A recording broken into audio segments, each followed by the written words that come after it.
right? Clause 5.3 Organizational Roles, Responsibilities, and Authorities. Here is the sentence that quietly sinks more ISO 27001 projects than any firewall misconfiguration ever will. Everyone is responsible for security, cute. Guess what that actually means, and you know it, is that nobody is.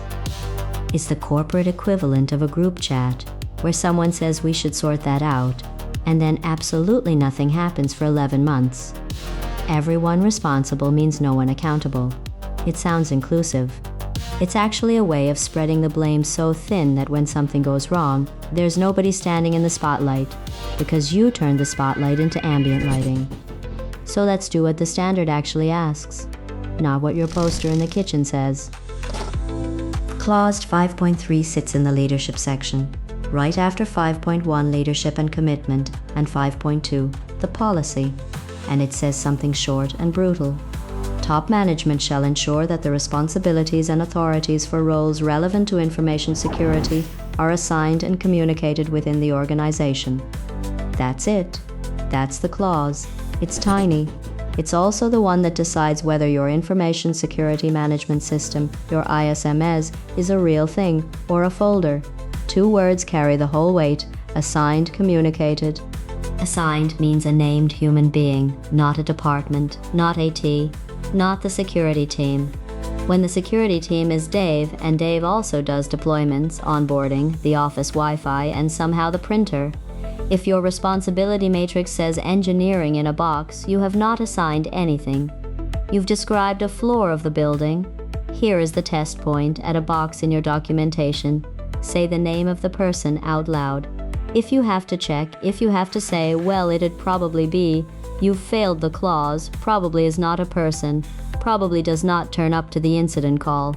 Communicated means everyone else knows the name too. Not that it exists in a Confluence page last edited by someone who left. Communicated means if I stop your junior back-end developer in the kitchen and ask, who do I tell if I think I've just clicked something I shouldn't have? They say a name. Instantly. No hesitation.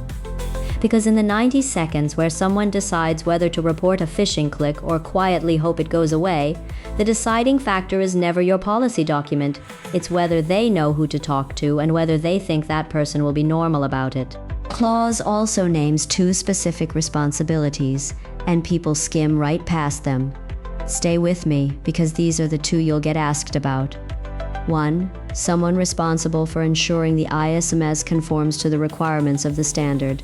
Somebody whose actual job is to know whether you're still doing the thing you said you'd do. 2. Someone responsible for reporting on the performance of the ISMS to top management, reporting up, telling the people at the top how it's actually going. Now, these can be the same person. In a 20-person software company, they almost certainly are. That's fine. That's normal. What is not fine is the version I suspect a lot of you are running right now, which is that the person responsible for telling leadership how the ISMS is performing is also the person who'd get in trouble if the answer is badly.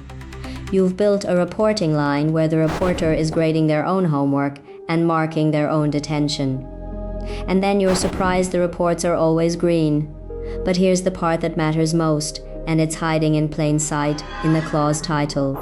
Authorities, not just responsibilities.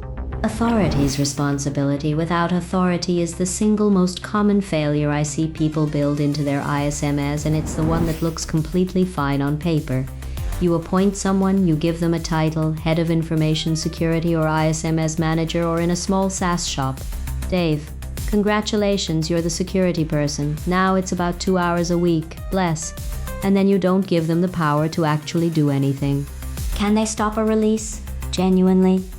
If Dave says this ships with a known critical vulnerability and I'm not signing it off, does the release stop?